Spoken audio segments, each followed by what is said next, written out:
Boa tarde, o DENIT inicia o programa de palestras online O Enfoque BIM, que aborda os mais diversos assuntos do BIM. É um evento mensal, que trará um pouco mais de conhecimento da aplicação BIM em infraestrutura e das evoluções da implementação da metodologia na autarquia. A intenção é observar os desafios e soluções, levando um ponto de vista realista de como nosso corpo técnico tem lidado com todas as dificuldades que são inerentes ao processo de implementação de uma nova metodologia. Hoje trazemos a equipe da Smart Sky, que irão compartilhar conosco o conhecimento a respeito de BIM Aziz aplicado à gestão e patrimonialização da sinalização. Conheça agora um pouco mais de nossos palestrantes. Luiz Henrique Bofsola, mestre, engenheiro cartógrafo e agrimensor que compartilhará seus conhecimentos a respeito de levantamentos e processamento de dados. César Barbalho, engenheiro de produção e engenheiro mecânico que compartilhará seus conhecimentos a respeito de restituições, integração de sistemas e projetos básicos e executivos aplicando BIM. Luiz Amadeu Coutinho, mestre, pesquisador de GIS 3D que compartilhará seus conhecimentos a respeito de integração GeoBIM. Passo, portanto, a palavra aos profissionais e desejo a todos uma boa palestra. Olá, pessoal, tudo bem? Meu nome é Luiz, então vou me apresentar um pouquinho antes de a gente começar a falar sobre as questões mais técnicas. Sou paranaense, nascido em Vitorino, né? Comecei desde 2009, então, a minha trajetória na parte de levantamentos, formando, então, no curso técnico em agrimensura, posteriormente, né, a graduação em engenharia cartográfica e agrimensura, e um mestrado também em ciências geodésicas, né? Então, todo o caminho ali na mesma área. E, mais recentemente, me formei também na pós-graduação em infraestrutura de transportes, utilizando a metodologia BIM pela EBPOS. Então, dentro da Smart Sky, hoje eu sou responsável pelo setor de operações, né, que engloba toda a parte de multitecnologias de levantamentos e monitoramentos em geral de mercado de hoje, né? Meu setor ele tem atualmente 7 pessoas, que englobam topógrafos, analistas de processamento, analista de controle de qualidade, especialistas em captura e em legislação. Então, o nosso estudo de caso, então, vai ser um viaduto localizado no final da Avenida Salim Farah Maluf, entre os bairros de Vila Prudente e a Vila Santa Clara, em São Paulo, na zona leste de São Paulo, né? E antes de a gente começar a falar de levantamentos em si, né, de operações, a gente precisa falar sobre captura de realidade. Então, captura de realidade nada mais é que um processo, né, que envolve captura, registro de informações detalhadas do mundo real através de representações digitais e precisas dessas informações, né, para utilizar elas em gestão ou em projetos de engenharia. As técnicas mais comuns e conhecidas da captura de realidade é a fotogrametria, né, e o escaneamento LiDAR, né, sendo que a fotogrametria basicamente é você coletar um conjunto de imagens, né, em várias posições, de maneira sequencial ou não, né, para criar modelos e extrair informações 3D de ambientes e objetos. Já o escaneamento, ele já te dá a nuvem de pontos diretamente usando o equipamento, e você utiliza as imagens para colorir, então é uma questão mais diferente, né? E também, né, existem outros sensores que são englobados dentro da captura de realidade, que são os georradares, que normalmente são utilizados para espessura de pavimento, enfim, outros afins, sonares, ecobatímetros, que é para a questão de mapeamento da topografia submarina ou embaixo d'água, pode ser em água doce também, estuários, entre outros. Radares satelitais, que é mais para a parte de análise ambiental, né, de florestas, desmatamento, entre outros. Sensores de movimento, que seriam sensores de monitoramento de estruturas, sensores de monitoramento também de encostas, enfim, de sólidos, que também pode ser aplicados na parte de infraestrutura. IoTs em geral, que são para a questão de você ter informações em tempo real, né, que para alimentar o teu modelo BIM, né, então isso também faz parte das tecnologias de captura de realidade. E não é só você apertar o play num drone que você está fazendo captura de realidade, que você está fazendo captura de maneira correta para você usar em desenvolvimento de projetos de engenharia. Então, você precisa ter conceitos bem definidos de precisão e acurácia, né? Precisão, porque você vai ter normalmente, né, você vai ter vários equipamentos com várias precisões atreladas, você precisa compatibilizar para você chegar numa acurácia ou num nível de qualidade que você necessita para o seu projeto, né?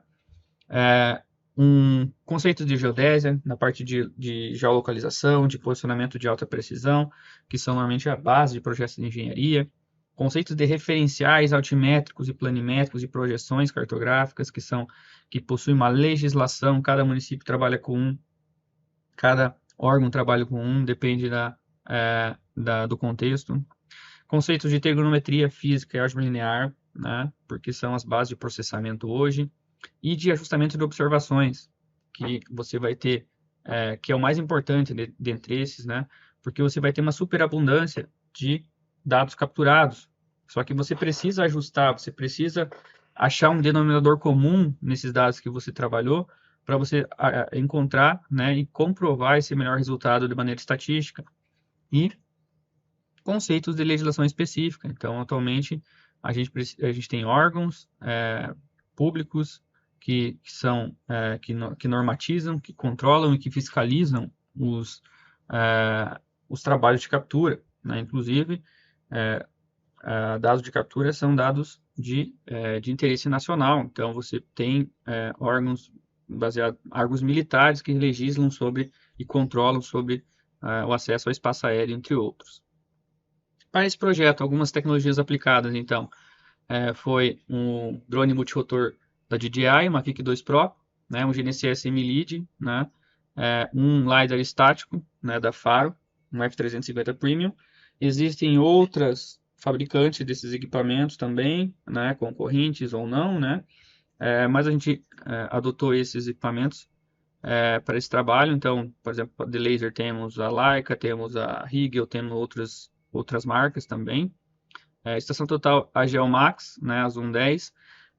A estação total, só um adendo aqui, que você precisa utilizar um equipamento que possua uma precisão linear e angular próximo, né, à precisão do teu laser, ou melhor, porque senão você vai estar inserindo erros dentro do teu trabalho, né? E também para fins de curiosidade, a gente usou também um radar de penetração em solo, um GPR também, para medir a espessura do pavimento. Com relação a softwares, a gente utilizou então as plataformas de processamento do FaroCine e do EasySight Scan, né? Um para processar os dados de laser estático, né? E o outro para processar os dados de fotogrametria, né? E para registro desses dados, a gente utilizou o Cloud Compare e o Recap. Por quê? Porque a gente já referenciou, a gente já fez o controle de qualidade dentro da própria plataforma de processamento. Então, se você está no mesmo referencial, você consegue juntar as nuvens de pontos, né, e fazer o registro final. Outros softwares de modelagem e de produtos, a gente utilizou então a parte da Autodesk, né, do pacote Autodesk, com a placa Pro e o plugin Sync para fins de diagramação de placa, de sinalização horizontal e vertical.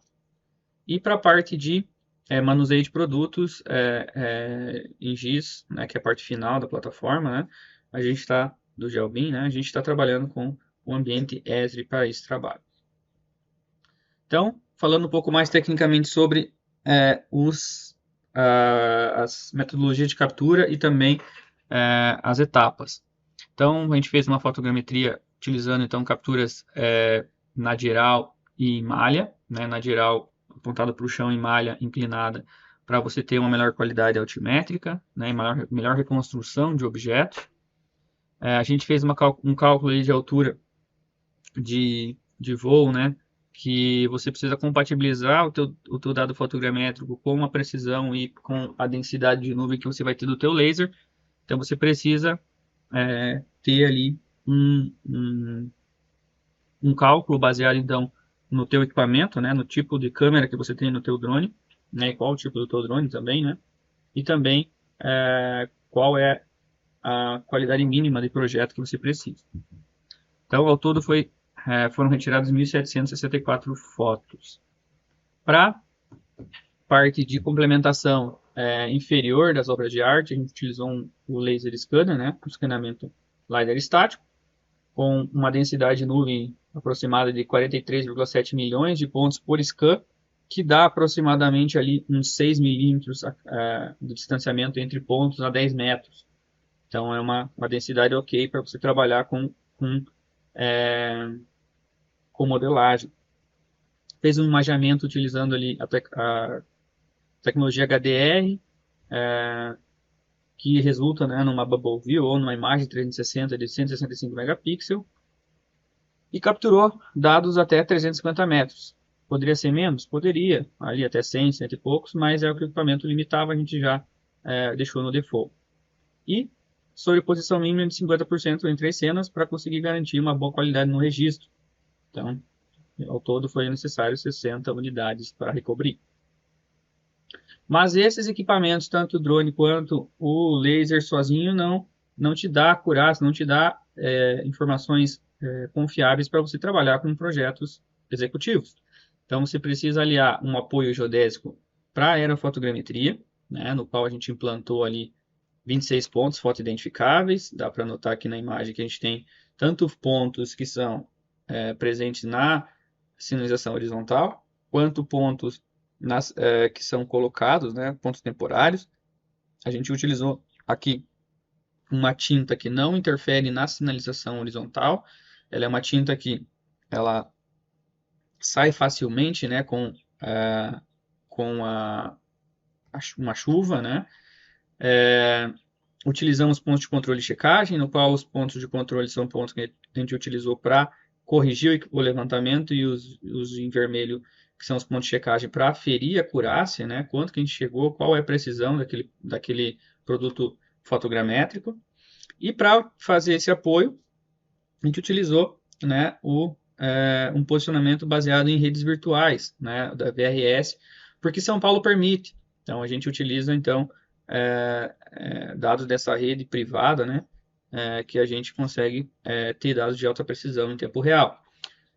Se fosse utilizar o método RTK, em algumas regiões da cidade de São Paulo, por exemplo, ou de outras cidades que tenham muita urbanização, né, prédios muito altos, corre o risco de você não chegar numa precisão adequada, justamente por causa do multicaminho, né, que você vai ter nos seus dados de posicionamento.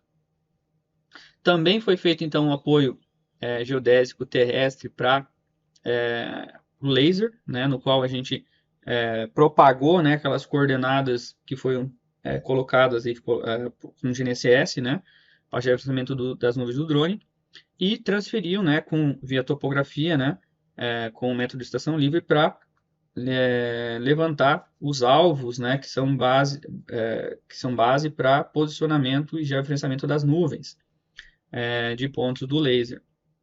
Então, assim, a gente conseguiu fazer ali o georreferenciamento das nuvens do ponto do laser.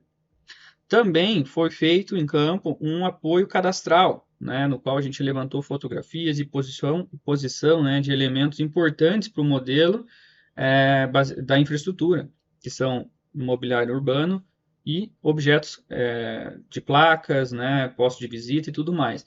Porque não é só você capturar e você, em escritório, modelar aquilo. Muitas vezes você não enxerga o que é. Um posto de visita, depende da cidade, ele tem o mesmo padrão, tanto para posto de visita de drenagem, quanto de esgoto, quanto de telefonia, entre outros. Então, é necessário, muitas vezes, você fazer uma complementação e uma identificação em campo. Então, a gente fez isso também. E alguns resultados, então, da parte de fotogrametria. Nós temos um resultado, então, no nível de detalhamento ali, no GSD de 2,16 centímetros de precisão. Então, todos os objetos acima desse número, né, 2,16 centímetros, você consegue identificar na imagem. Posição de geofrequenciamento de 1,5 centímetros, sendo que ela era composta, né, planimetricamente, né, de 1,02 centímetros e 4 em altimetria, porque normalmente é pior, né, a altimetria usando fotogrametria, certo? E aqui vai ter um vídeo do resultado da fotogrametria, mas eu prefiro navegar e mostrar aqui na plataforma mesmo, né, o resultado desse trabalho. Então aqui dá para notar aqui a diferença que a gente tem entre dados de satélite e dados de fotogrametria, né? Então a qualidade, né, da imagem.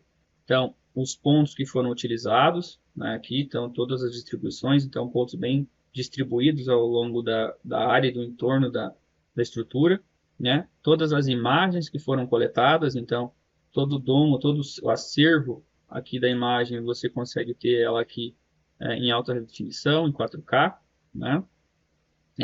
Esses pontos, então, eles são marcados nas imagens, né? E traz, então, a acurácia fotogramétrica, então, do levantamento geodésico de apoio para os dados de fotogrametria.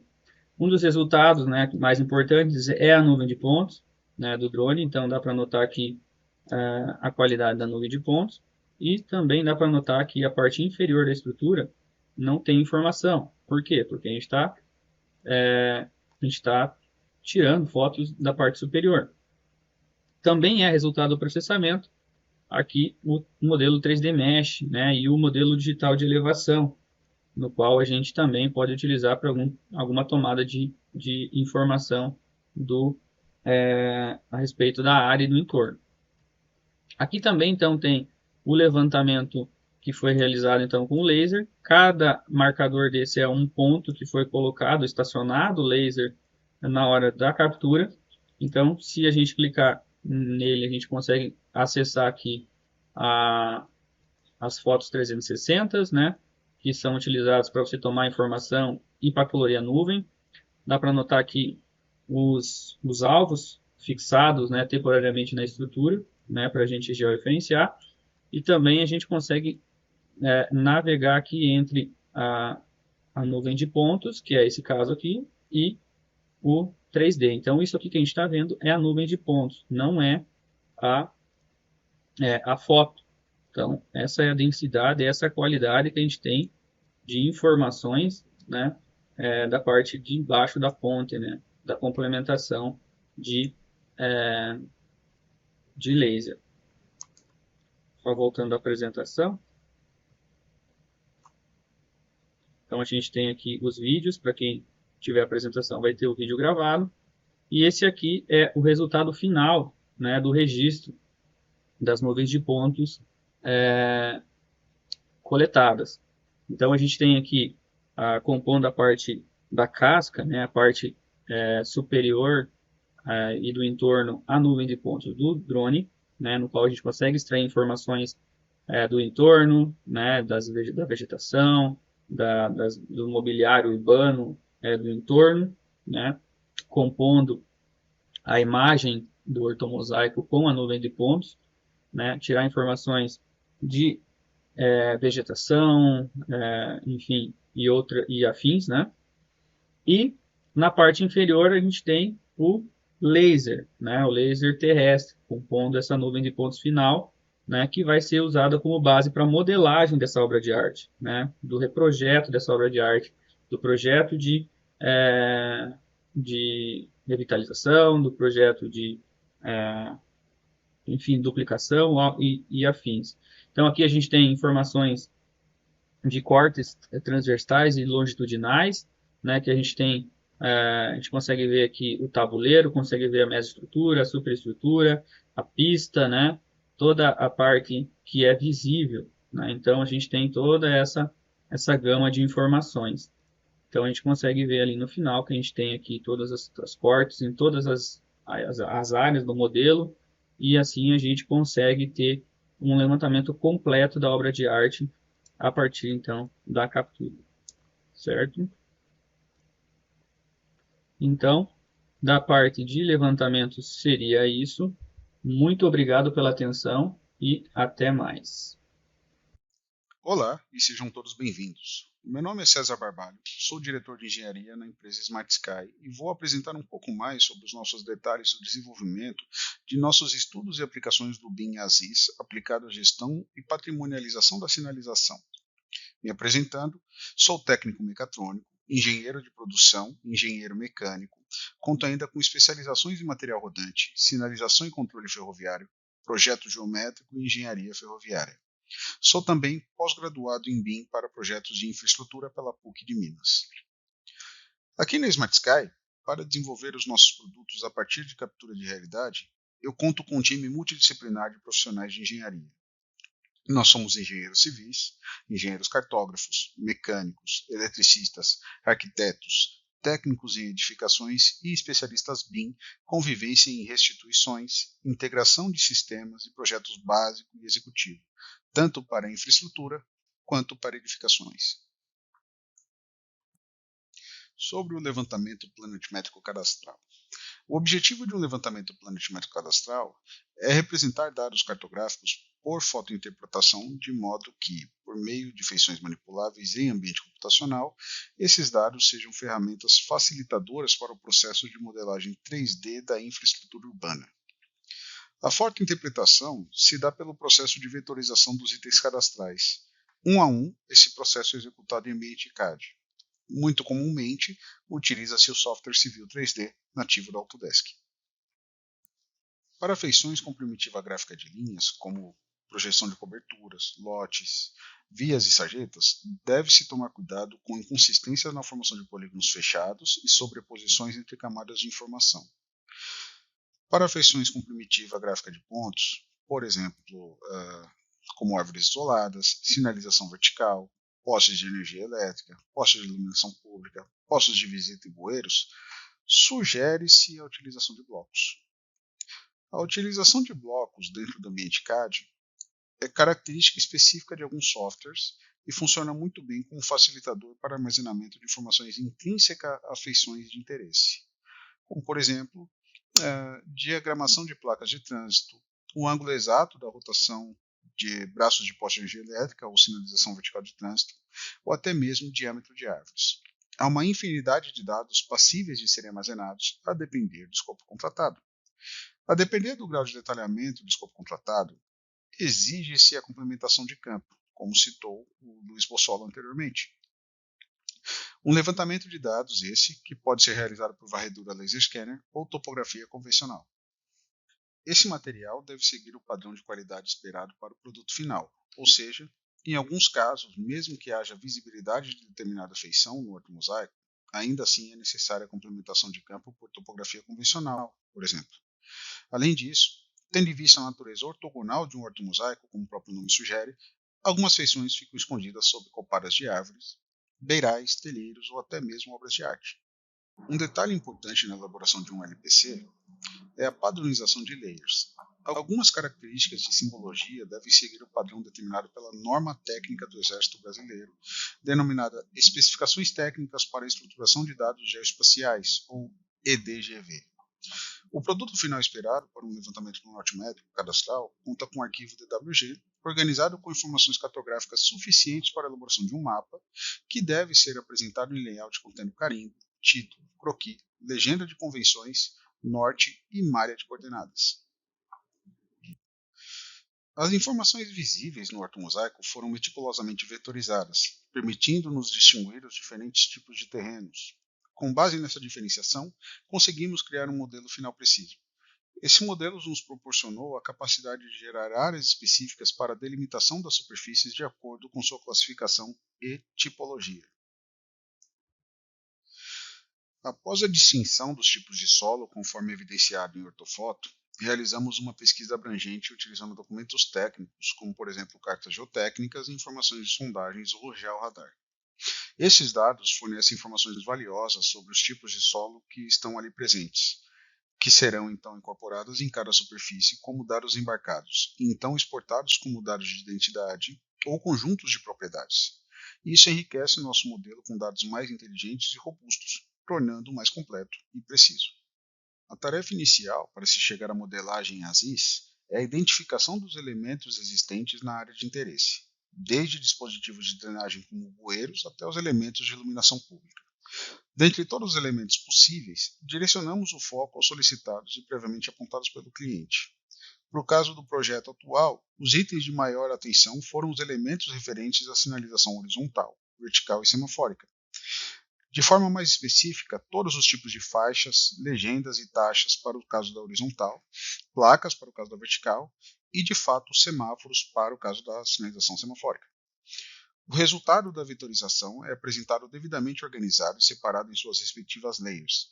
Vale ressaltar que este passo, as sinalização horizontais são representadas já com suas respectivas cores e espessuras de acordo com a sua real situação em loco, assim como as placas identificadas por blocos que apresentam seus códigos de identificação. Após a liberação do LPC, o próximo passo é iniciar a modelagem dos elementos de interesse, e para isso adotamos o uso de uma ferramenta adicional dentro do ambiente CAD, o qual é disponibilizado através de um plugin. Essa ferramenta é o Sync. O Sync dispõe de diversos módulos, porém, para atender nossas atuais necessidades, conforme ilustrado aqui, foram utilizados os módulos referentes à sinalização horizontal, sinalização vertical e o Beam Maker, que é responsável pela conversão de blocos 2D para blocos 3D, que serão alocados nas superfícies preparadas anteriormente. Os módulos do Sync oferecem várias automações que são de grande ajuda no que diz respeito aos lançamentos e à modelagem de elementos. No entanto, no contexto do nosso uso específico, especialmente em relação às modelagens ASIS, notamos que algumas de suas rotinas não se ajustam perfeitamente, o que pode levar a algumas divergências. Um exemplo disso é a questão dos zebrados, onde o plugin não apresenta erros, mas simplesmente não atende completamente às nossas necessidades nesse aspecto. Para cumprir nossos requisitos, optamos por aplicar as propriedades e características dos elementos que foram previamente vetorizados usando o software base, no nosso caso, o Autodesk Civil 3D. É importante destacar que, quando se trata de projetar novos zebrados, a ferramenta Sync se mostra excelente e extremamente ágil. No entanto, como já mencionado, para replicar elementos existentes, ela não atende completamente às nossas necessidades neste momento. Para uma melhor organização do fluxo de trabalho, optamos por salvar arquivos distintos para cada fase de modelagem, sendo um arquivo específico para a modelagem dos elementos em 2D, a partir do LPC, que foi apresentado no slide anterior, e outro para a elevação dos elementos para 3D, já na superfície da área de interesse, como nesta e na próxima figura. Nessa fase de elementos 3D, também fazemos a atribuição de informações pertinentes para um melhor controle e posterior identificação e seleção dos elementos em softwares de compatibilização, como por exemplo o Autodesk Navisworks Manage, o qual apresentaremos posteriormente. Para isso, utilizamos o recurso de criação de property sets.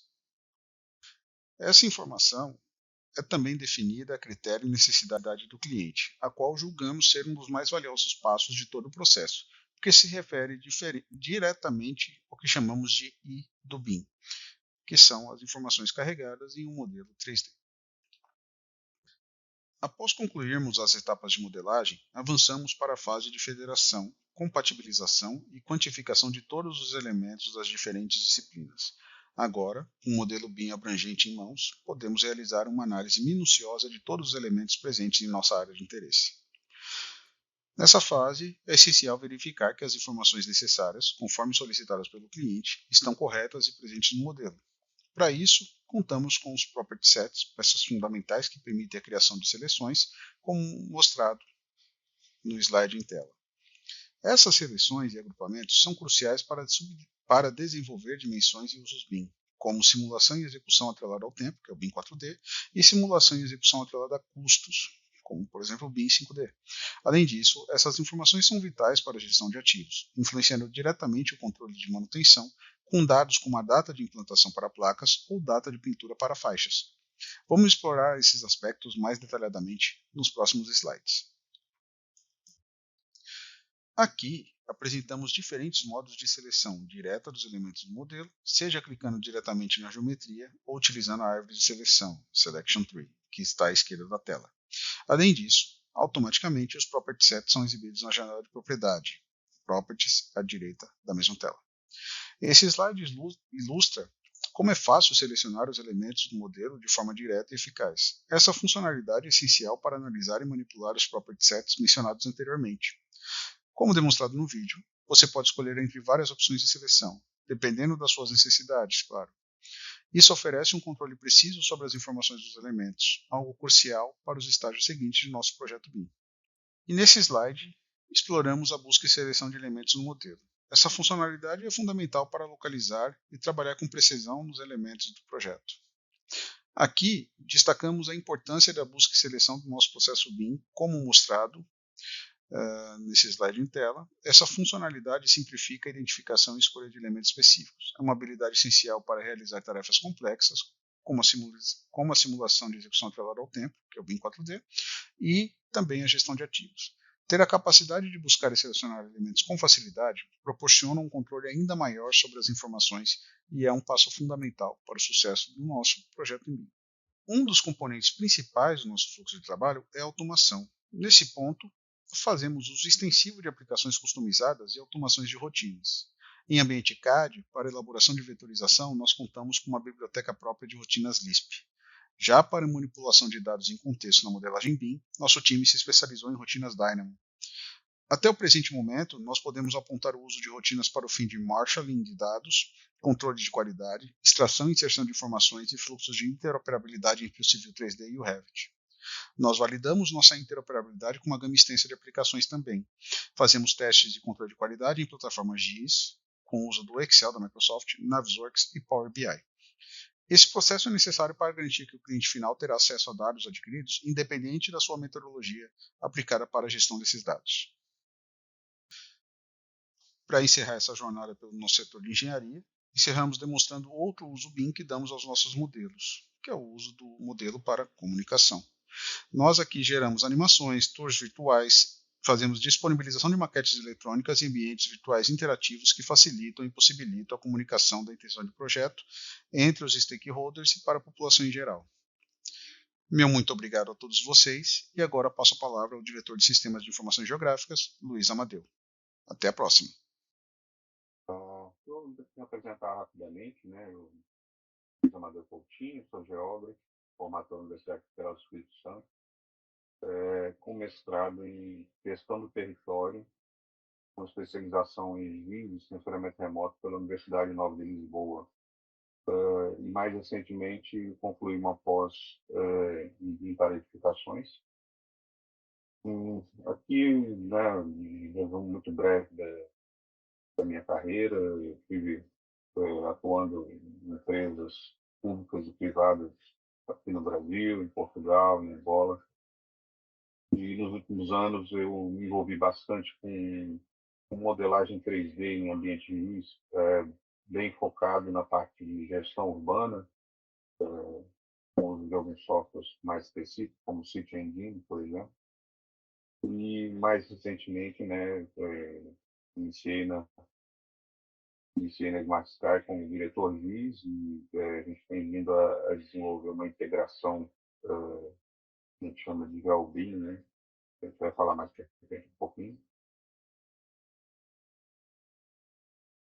Aqui um trabalho que a gente está apresentando, como já foi mencionado pelos outros colegas, é a Avenida Salim Saramalu, e a gente tem aqui só um previewzinho, né, do que foi feito, desde lá daquela etapa da captura, né, envolvendo todas as tecnologias, e depois a parte do time da engenharia, né, fez toda a modelagem, tanto do viaduto, quanto a parte de infraestrutura, sinalização rodoviária, sinalização horizontal, sinalização vertical, parte semafórica também, e isso, toda essa informação depois, de alguma forma, vem parar no ambiente físico. Aqui, só mostrando muito rapidamente, né, um pouco das tecnologias que a gente utilizou. Então, a principal aí é a tecnologia ESRI, e nós temos, então, um, um pouquinho do que foi usado.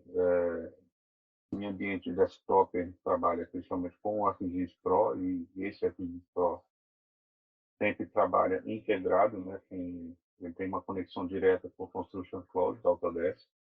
Então, a gente evita aí, duplicidade de arquivos e tem um melhor controle de versão.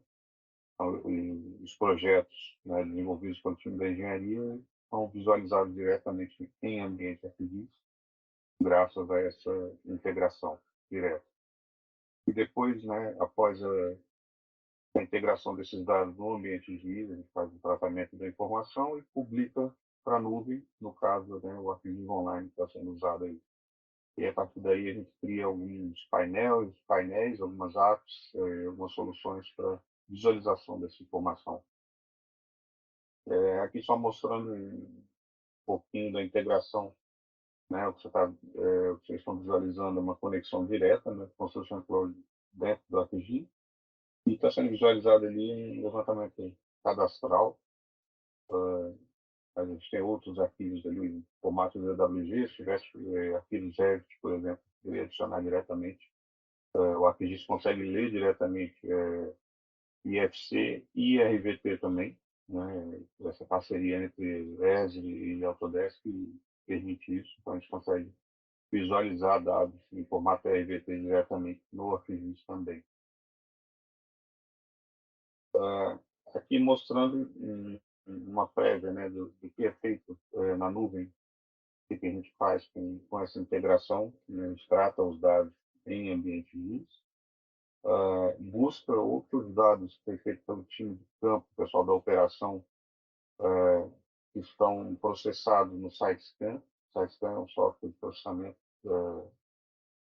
de aerofotogrametria. Então, os dados de drone, desde o ortofoto, o living pontos, a malha, né, que é o mesh, isso tudo diretamente.